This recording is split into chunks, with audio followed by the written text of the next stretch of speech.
BDN Production. Chers étudiants, bonjour. En revenant au deuxième point de notre cours, les objectifs des relations publiques, ce qu'il faut comprendre ici, comme nous l'avons bien défini, les relations publiques sont une technique de communication institutionnelle dont l'objectif est de valoriser l'image de l'entreprise. Donc, autrement dit, il s'agit de toucher les différents publics de l'entreprise par des actions de terrain. En exploitant cet aspect, vous allez comprendre que les relations publiques ont trois objectifs, dont la notoriété, l'image et la confiance. Notoriété par rapport à la connaissance de l'entreprise, la connaissance de ses marques, la connaissance de ses produits et services. L'image par rapport à l'appréciation de l'entreprise, l'appréciation de ses marques, de ses produits ou de ses services. La confiance par rapport à la crédibilité, à la compréhension, la sympathie, la loyauté et l'envie d'une relation. Mais au-delà de ces objectifs, ce qu'il faut comprendre, l'objectif principal des relations publiques est de cultiver les liens avec les collaborateurs et leurs familles, les personnalités politiques, financières et les organisations qui sont de même à soutenir vos activités actuelles et futures. Ce qui veut dire que l'objectif des relations publiques n'est pas de vendre, mais d'utiliser à chaque fois, à chaque occasion, pour donner des informations positives sur l'entreprise. Donc, à ces objectifs principaux que nous avons énumérés, il faut comprendre que les objectifs secondaires peuvent être d'accroître la notoriété de l'entreprise, de crédibiliser et de soutenir les produits de l'entreprise, de stimuler également la force de vente et la distribution en préparant le terrain avant la sortie officielle. Donc, en résumé, la communication et les relations publiques visent trois objectifs, dont la notoriété, l'image et la confiance. Après ce point, nous avons mis comme troisième élément les cibles des relations publiques. Il faut comprendre que les relations publiques, en tant qu'outil de communication institutionnelle, visent divers publics, en interne tout comme à l'externe. Mais d'autres auteurs se sont basés sur différents aspects pour énumérer les cibles des relations publiques. En interne, vous allez comprendre qu'il y a les salariés, il y a les partenaires. À l'externe, vous avez les partenaires externes qui peuvent être les revendeurs, les distributeurs, les adhérents. Vous avez le grand public, vous avez également la presse.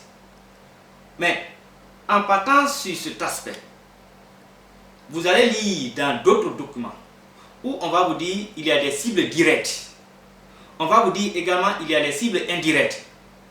Mais en tenant compte de ces cibles intermédiaires, ici, ce sont les éléments comme la presse et l'opinion publique.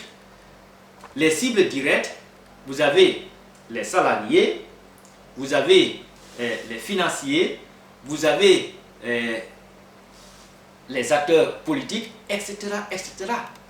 Mais ce qu'il faut comprendre, c'est que les relations publiques visent également les deux aspects de la communication institutionnelle, c'est-à-dire interne et externe. Donc, en se focalisant sur cet aspect, ici, les relations publiques nous permettent d'identifier ces deux cibles. Les cibles internes, qui sont les salariés et les partenaires, c'est-à-dire les actionnaires, et les cibles internes qui sont les partenaires externes, qui peuvent être, tel que nous l'avons annoncé, les revendeurs, les distributeurs ou les adhérents. vous avez le grand public. Certes, il y a les consommateurs ou les citoyens, mais également il y a la presse. Donc, ce sont les cibles de la communication institutionnelle. Voilà.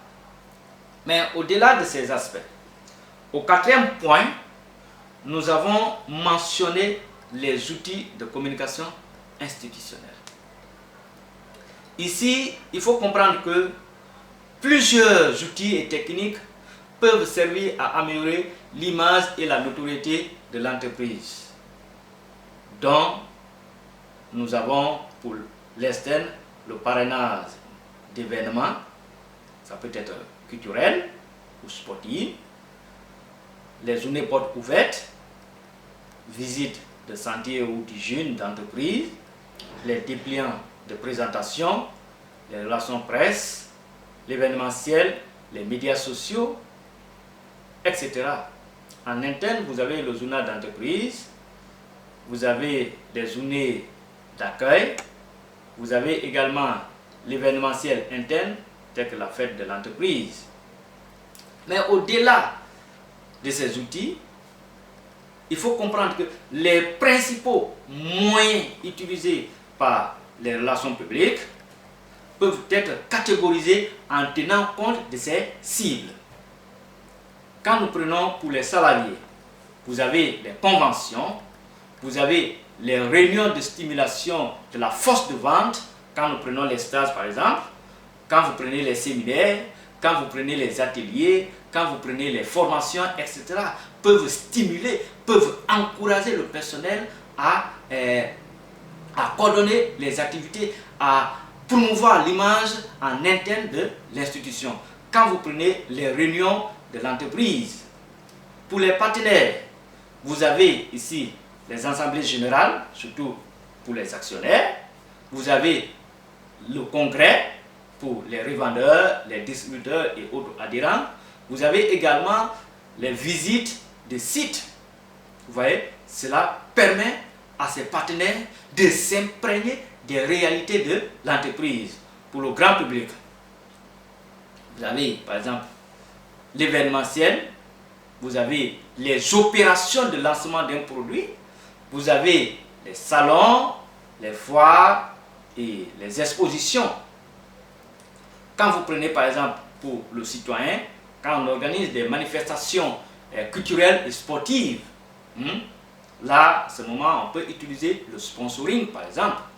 On peut également utiliser le mécénat. Donc, vous allez comprendre que les manifestations culturelles et sportives, le mécénat, peuvent permettre à l'entreprise, à l'institution, de faire adhérer les citoyens à ses idéaux, à ses objectifs. Donc, ces éléments ont une certaine importance pour les relations publiques. Pour la presse, on peut utiliser les prescripteurs, les conférences de presse, les dossiers de presse, des opérations de séduction. Pour les diffuseurs, on peut utiliser également les annonces de presse ou les insertions publicitaires. On peut utiliser les communiqués de presse ou les publics reportages. Mais au-delà de ces outils de communication et de relations publiques que nous venons de citer, les relations publiques pour l'image, pour promouvoir l'image d'une entreprise, utilisent également les sites web, les réseaux sociaux et les activités de mécénat.